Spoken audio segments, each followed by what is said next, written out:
Começa o vídeo, meu. Oi, gente, tudo bem? Meu nome é Alice Couto, sou da Alice no País do Futebol. E hoje, depois de um longo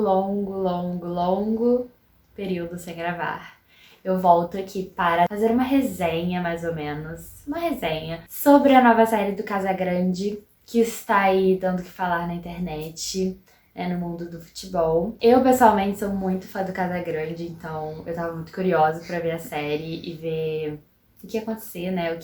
Qual seria a abordagem da série, porque a gente sabe que o Casagrande tem 1000 vertentes pra falar sobre ele.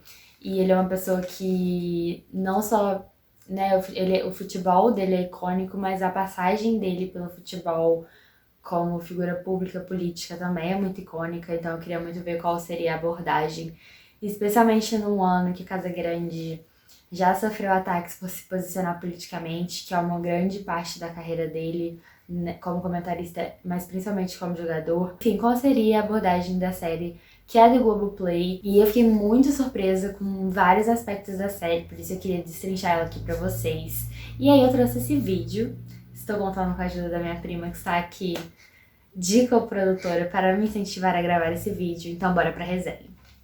Então, acho que pra começar, é importante contextualizar mais ou menos quem é o Casagrande, né? O Walter Casagrande é um jogador paulista, muito identificado com o Corinthians, jogou a maior parte da carreira dele no Corinthians, que hoje, desde que acabou a carreira, basicamente, é comentarista da Rede Globo de futebol. E o Casagrande é um cara que tem muita identificação com música, muita identificação com cinema, com poesia. Ele publicou 2 livros, né, sobre a trajetória dele com drogas, que é uma outra parte muito importante da história de vida dele, da mensagem que ele passa hoje, do que ele acredita hoje. Então, esse é o Casagrande, é o jogador que começou a jogar mais ou menos ali, começou a explodir, né, com 18, 19 anos, logo após a Copa de 82 no Corinthians. Foi muito amigo do Sócrates, participou da democracia corintiana, que é um dos movimentos mais importantes do futebol brasileiro. Um cara que brigou com a ditadura, cheio de polêmicas, cheio de histórias. E aí, eu acho que é importante destrinchar quem é o Casagrande e a importância dele pra gente falar. Até pra gente entender por que se foi feita uma série do Casagrande, né? Por que pegaram o Casagrande pra fazer uma série.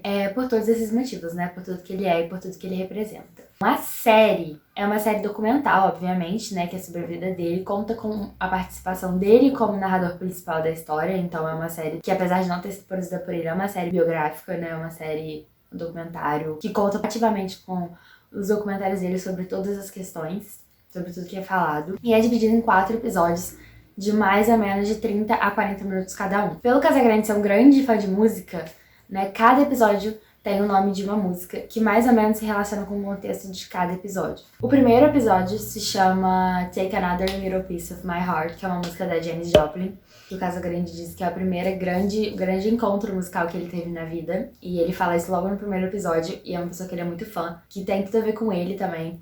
Então, esse é o título do primeiro episódio. O segundo episódio se chama A Felicidade é uma Arma Quente, né? Que é uma referência a Happiness is a Warm Gun dos Beatles, do álbum branco, mas também que é mencionada em português pelo Belchior, numa música também do Belchior. O contexto da música que é um episódio que é um episódio preferido, inclusive, que fala mais sobre a democracia corintiana e sobre a posição política do Casagrande, a relação dele com Sócrates. Então é muito incrível. Todos os episódios são bons, mas esse em si é o meu preferido. O terceiro episódio se chama Porque a Gente é Assim, do Barão Vermelho, e que fala do Casagrande na seleção, já toca mais um pouco pesado no assunto de drogas, já fala um pouco mais de relacionamentos de amigos, da carreira dele até o fim, mais ou menos, ali da carreira dele como jogador de futebol. E o quarto episódio, que é o Não Fale Comigo, Eu Posso Chorar, em referência à música Soluços, de Jarvis Macalé, que é o episódio mais emocional, assim, da série, né? Eu tava com meu pai, com minha prima, a gente ficou emocionado nessa parte, nesse momento, que é a parte que ele realmente toca no assunto mesmo.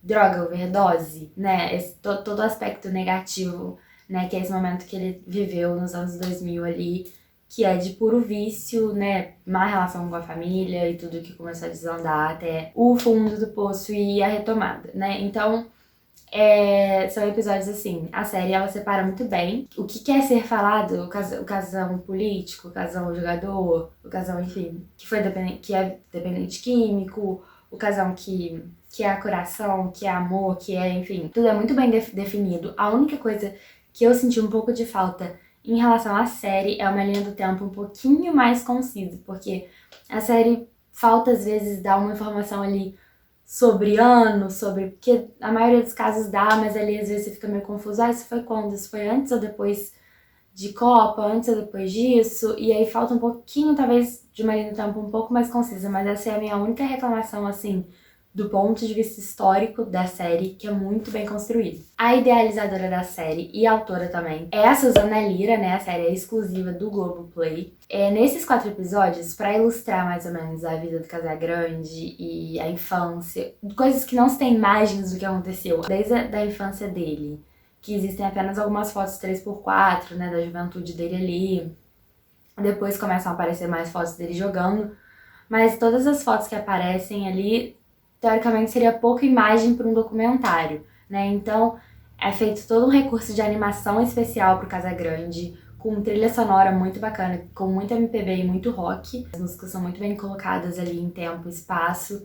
E é feito um recurso de animação e trabalho com animação e fotografias ao mesmo tempo, o que o momento pede ali pra ilustrar a série. E isso eu achei muito bonito, eu achei muito incrível. E os momentos que ele é mais doidão, mais que ele tá jovem, é uma ilustração colorida, uma ilustração até meio psicodélica, e depois passa a ser uma ilustração mais dramática, um desenho animado.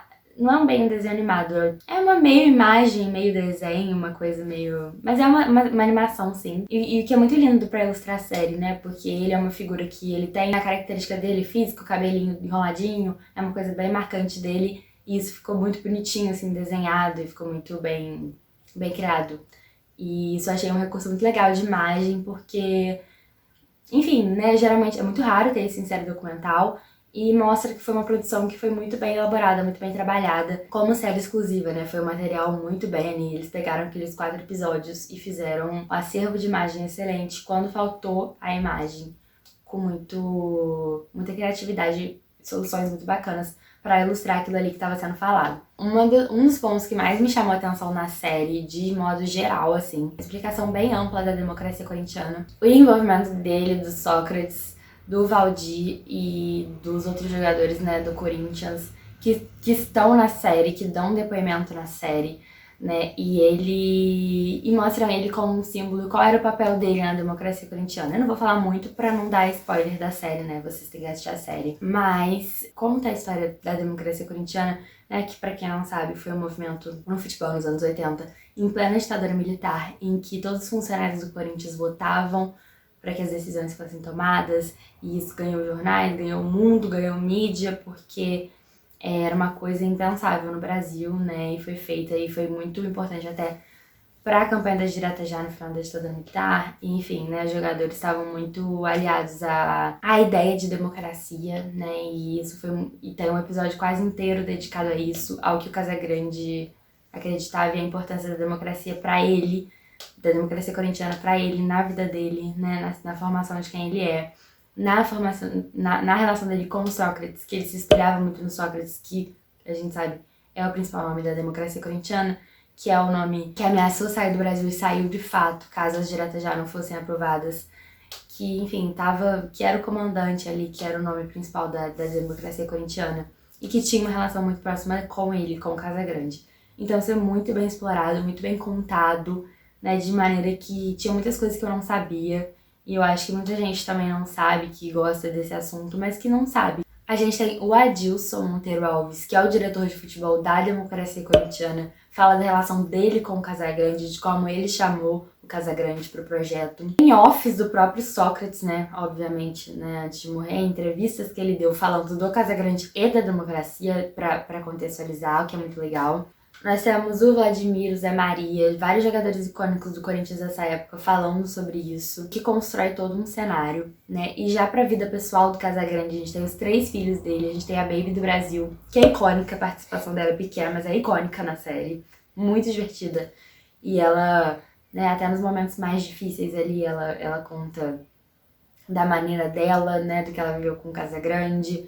Senti falta da ex-mulher dele. Até comentei isso aqui com quem eu vi a série, com meu pai, com minha prima, que eu senti falta da ex-mulher dele, porque foi a mulher com quem ele viveu mais tempo, que é a mãe dos 3 filhos dele, que morou com ele fora do Brasil, né? Enfim, eu acho que faltou, não sei porque se é um problema, né? Se os dois não se dão realmente, ou se ela não quis por outras razões, se ela não foi convidada, não sei, mas eu achei que faltou. Mas fora isso, tá todo mundo na série mesmo, todo mundo que pode falar. O Magrão, que não é o Sócrates, que é um outro amigo dele, que tá desde o começo da série narrando, os amigos dele de infância, o psiquiatra, a psicóloga dele, nesses momentos mais recentes. Então, Galvão Bueno, outros jornalistas muito importantes, né? O Trajano, o Juca Kfouri, tá? O Serginho Grosman. Então, assim, muita gente que tá em volta dele fala. Muita gente dos Titãs, que são amigos do Casagrande, musicalmente falando. Então ele conta de projetos musicais que ele teve, que eu também não vou entrar muito, porque senão eu vou estragar a série. Uma participação muito importante também, além dos filhos, é a irmã dele, a Zuleide, que fala da relação dela e da família com ele, e da relação da irmã, da Zildinha, que era a irmã mais velha deles, que era uma figura materna pro Casagrande. Foi o primeiro baque que ele levou quando a irmã morreu, que ele era muito novinho. Foca muito nisso o primeiro episódio, então também são momentos muito emocionais, muito importantes da série. O primeiro são a ascensão e o terceiro e o quarto já uma queda, né? E depois, né, a recuperação dele. E aí aparecem mais biógrafos, todo mundo que estava envolvido em contar essa história como Casagrande e ele próprio, né? A publicação dos livros, o momento da overdose, o momento do acidente de carro, tudo aquilo. E como ele foi se reinventando, a caminhada dele sóbrio também, que não foi muito fácil. Mas uma coisa que eu achei legal em termos de falar das drogas é que toda vez que se fala do Casagrande, é ou ele como um cara da democracia corintiana e tal, ou um cara, tipo, o cara que superou todos os vícios, o jogador que tinha tudo, mas aí caiu nos vícios. E é sempre uma narrativa muito quadradinha, muito certinha. E essa questão das drogas foi uma questão grande na série, porque é uma questão grande na vida dele, é uma série biográfica. Só que não é aquilo que pauta a série. Porque todo mundo já sabe, né? Obviamente, todo mundo que vai ver a série já sabe que o Casagrande já teve vários problemas com droga. E aí não é repetitivo nesse sentido. Porque é um ponto que eu achei muito positivo na série. Porque eu fui ver esperando uma coisa que toda hora fosse voltar nisso e fosse falar. E de fato volta, mas não dessa maneira insistente. O que eu acho muito legal também. Porque mostra outras faces dele, outros momentos dele, de como Casagrande é uma figura desconstruída para algumas coisas. Fazendo considerações finais aqui, a série tem muito potencial. Eu fui ver ela com muita expectativa e eu saí exatamente como eu queria sair, sabe? Extremamente satisfeita com a série. Uma crítica ali, outra aqui, assim, mas de maneira bem light, assim, porque a série é muito sensível, muito emocionante também, muito empática com o Casagrande e com o que ele se propôs a dizer. E eu acho que, fazendo paralelos, é muito importante essa série para esse momento, para um ano de eleição, para um ano em que apoiadores do atual presidente não gostam do Casagrande e a abordagem que eles têm sobre o Casagrande, né? E eu acho que a fala sobre ele, sobre como as pessoas que não gostam dele se referem a ele, eu acho, assim, muito importante essa série, até pro momento político. Vale 2 vezes ver. Que vale pelo Casagrande, vale pelo acervo histórico e vale também pelo momento político brasileiro. Então, gente, esse foi o vídeo. Espero que vocês tenham gostado. Por favor, compartilhem com todos os seus amigos. Deixem comentários aqui embaixo. Porque ele vai estar só no YouTube, não vai estar no Instagram. Só um post lá pra chamar vocês pra cá. E também curtam o post lá. Me sigam no Instagram, @Alice no País do Futebol.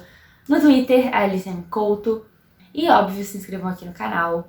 Um beijo e até a próxima.